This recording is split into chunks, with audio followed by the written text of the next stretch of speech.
so apparently they're real.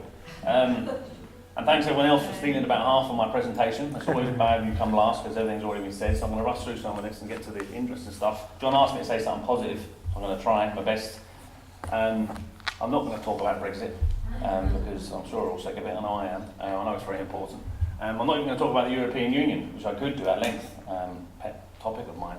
And I could describe a European Union to you that you don't or perhaps won't recognise. I could talk about the Fiscal Compact Treaty and the successive treaties and so on. I could talk at length about EU militarisation and the EU battle groups and the European Defence Agency. And in fact, the European Union is now, or the Europe anyway, produces about 30% of all global arms exports. And I could describe this anti-democratic monstrosity to you, from my perspective, this kind of Frankenstein's monster. But then someone will point out, yeah, he's got nice eyes, isn't he? And that kind of sums up my debate about the European Union. It's just completely lopsided and one-sided. The one thing we can agree on, I think, and everyone's made the point so far, is that Brexit in part at least, and Trump in part at least, and the rise of right populism, indeed fascism in Europe. You have tens of thousands of fascists walking on streets where 70 years ago they were rounding up Jews for the concentration camps. That's how serious things are getting in parts of Europe. It is in part a result of the financial crash of 2008. And the financial crash, of course, of 10 years ago is kind of a malaise with deeper malaise and systemic crises within capitalism that date right the way back to the 1970s, and no one's really talking about that either. We could also agree perhaps there's going to be another crash within the next 2 to 3 years, being currently predicted by people who predicted the last one. Another thing we can agree on is that the last 10 years has been really fucking miserable for an awful lot of people. And we have a new kind of language to describe this new landscape. If you're involved in, as John said before, trying to understand political economy and understanding how global capitalism works, it's all about collateralized debt obligations and derivatives and quantitative easing and liquidity and credit crunches. But if you're just a punter, it's about precariousness and the precariat and the gig economy and in-work poverty and underemployment. A new language, if you like, to describe a new reality for tens of millions of people in Europe. And of course, everyone's pointed to the fact that as global capitalism continues to fail, and as inequality both within and across nations continues to deepen and get worse, there's a fairly predictable reactionary backlash, and that common narrative of taking back control, as if we had control in the first place, you know. And when you get back this imaginary control, who are you going to hand it over to? Quite literally the same people who have the same ideas that caused the crash in the first place. That's the kind of lunacy of that position. And to people like that, I know we make a buffoon of them, but dangerous people. I mean, you talked about Gove and that kind of that south of east of England cabal that now runs the Tory party. There was a phrase in the Green Movement I understood years ago of de-development. It's been adopted by some of the Tories now. De-development to them means stripping away 60 or 70 years of progress in terms of social and public services and rights, and collapsing our living standards so that we can compete with China and Southeast Asia as they come up. That's what they mean by de-development. And so I suppose the question for us is what do we do about all of this? And I had the privilege a couple of weeks ago of being in Madrid. I was invited over by the Rosa Luxemburg Foundation. And one of the reasons we went was we were able to meet people who are involved in a new kind of grassroots politics that you're seeing popping up all across Europe. And I had a chat with David McBurney this morning, because those ideas are now emerging everywhere, particularly in Europe and also in South America as well. And that's one of the ideas we spoke about at length in Spain, radical municipalism. Then it's not just local government, it's local democracy very differently, because we feel that we've lost so much power at the national level, that power's left parliaments and it's gone to supranational bodies, whether it's the European Union or CETA or some free trade agreement, or whether it's the WTO or the IMF. People are turning back to the grassroots to express their democratic will. And radical municipalism, a grassroots strategy based on promoting the protection and expansion of the commons and the public good. That's the fundamental underlying principle of that. Not the market and private property, but the commons and the public good. And the thing we liked about it as well is it's a positive framing of language. It's a positive narrative for people to buy into. And linked to that, of course, I know many people know an awful lot about it, is the solidarity economy and the promotion of economic democracy. And I'll talk very briefly to both of those, if I get a chance. And the first one, I suppose, that idea of radical municipalism is very different from our understanding of normal kind of representative democracy, where we elect people who might be very, very radical and belong to a radical party. You're sending them into these neoliberalised institutions, and they spend 10 years in there fighting away like good ones and achieving nothing. Because the power isn't there, they don't carry the power. Radical municipalism seeks to almost strip power out of those institutions, bring them back to the streets, back to the squares, and build a kind of social power that, if you then decide to develop an electoral strategy based on social power, you can send people back into those institutions and fundamentally change them. We met people from Barcelona on Comú and Ada Colau, the mayor there. Fascinating what they're doing, because they're really struggling and have a popular citizens' assembly. And they're struggling with that idea that how do you change these institutions? When you get into the state has control over you, you don't have control over it. Fascinating debates, and what they're doing to prevent their elected politicians becoming neoliberalised is not letting them stay in there too long. They have them out back on the streets in citizens' assemblies involved in participatory budgeting to remind them who they're there to represent. It kind of disperses power, I suppose, and then builds power so that it creates leverage. In Naples, the local mayor there, De Magistris, in 2016, last year, his first action was to create a Department of the Commons. Radical, fantastic idea. Government Resolution 446, the identification of areas of civic importance ascribed to the category of the commons.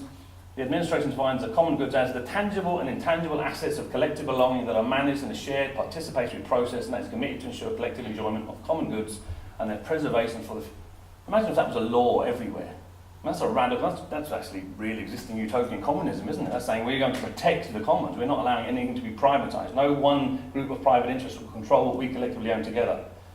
And of course then Barcelona on Comú is perhaps the flagship of participatory democracy in Europe, with Ada Colau, the mayor there, where they don't have meetings in the institutions, they literally have them on the streets. That's where they're happening, in citizens' assemblies all over that part of the world, and in Madrid as well, of course. The last one, of course, I suppose, links me to my next point, is Cooperation Jackson, which they have had electoral success. They do have an electoral strategy, but it's an electoral strategy once again based upon the building of social power. Their social power comes out of economic democracy. They've set up dozens and dozens of cooperatives all across Jackson City, and out of that they've taken control, if you like, of large sections of the economy. It always struck me as very strange why people who love political democracy don't even talk or consider economic democracy. If you believe in democracy, it's always been, a mystery to me why that democracy that you believe in doesn't apply to the place where you work. After all, 5 out of 7 days of the week, most of your adult life are at work. I'm spoiled because I've been working in a democratic organisation for nearly 20 years. In fact, I know now I'm completely unemployable. No one else would ever employ me. If I went into an institution and someone told me to do something, I'd go, fuck off, you do it, that's a good idea. I can't exist in those institutions, and I know I'm spoiled by that, but the idea that we don't like political tyranny, and we spent 150, 200 years fighting against political tyranny, but we're dead on with economic tyranny. We're dead on with handing over our assets to private interests. One man in Grangemouth in Scotland can control most of British energy. Apparently that's okay. Economic democracy is as radical, if not more radical, than political democracy, and the changes we need to see there.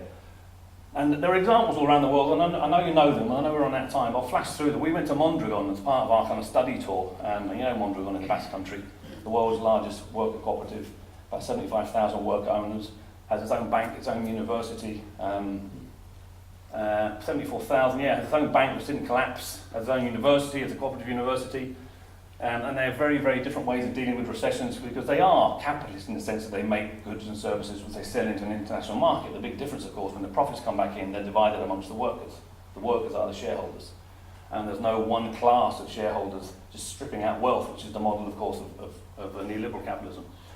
We also went to Marinaleda, which is a fascinating place to visit if you ever get a chance. It's in Andalusia in southern Spain.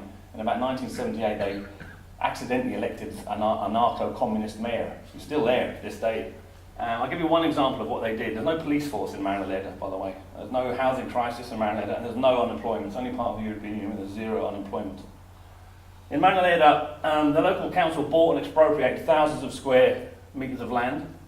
Land building materials and architectural plans are provided to any self-builder. If you're a local citizen, you get this for free. Free assistance from builders. If you haven't got hands to white grown arse, you can get someone to give you a hand. The hours spent in sweat equity by the resident on construction is deducted from the total cost. Finally, a monthly payment of 15 euros is arranged for the resident to achieve ownership. What's the catch, do you think? To prevent speculation, you're not allowed to sell your house. Now that's what you call regulating the market, i.e. there's no market in housing in Marinaleda. Now I know that would never work here, and I know that all of these examples aren't applicable everywhere else, but there are examples everywhere of different ways of doing things. The motto in Marinaleda is building the future now. And that idea of practical utopias is something that we have to start getting our head around, because people need to understand that there's hope and there's possibility for change. Otherwise, you'll never recruit them into progressive positions and progressive politics if they think there's no chance of it happening. Emilia-Romagna, another one in around Bologna in Italy. Another example, these are all very different examples, but all about building a solidarity economy. In Emilia-Romagna, it's called the Red Belt, the Communist Party, the partisans when they came down from the hills after the Second World War. They didn't really get involved in politics, they got involved in business, and they set up hundreds, if not thousands, of cooperatives in the 50s and 60s. 50% of the population are in co-ops, and they employ 10% of the workforce and 30% of the GDP. In Ireland, it's less than 1%, it gives you a comparator. In Bologna itself, 15 of the 50 largest businesses are cooperatives, unemployment is 3%.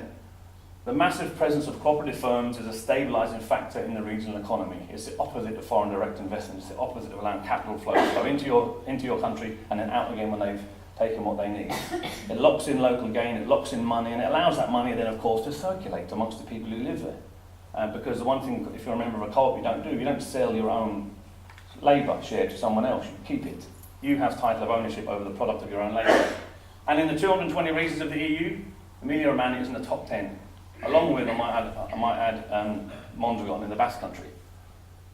We were so impressed by the idea of that when we came back, because I worked for, I didn't say at the start, the anti-sectarian unit of the Irish Labour Movement, which is a deeply depressing unit to work in, to be honest, for 20 years. And when we came back, we thought, is there anything else we could do that might be positive? And we thought, well, we'll set up a worker cooperative. 2011, I think it was. Kelly's over there, she was part of the process. 3 years after the worst financial crash in 80 years, we said we were going to set up a business on the interface between the Shankill and Falls. And it became the Belfast Cleaning Society, which is a fairly good, employs about 10 women, a couple of ex-prisoners involved, a business. They won the first contract was MTV in 2011, and then Tenants Vital, and it grew out of that. We also helped set up the Creative Workers Co-op, Farmageddon Brewery, also Boundary Brewery.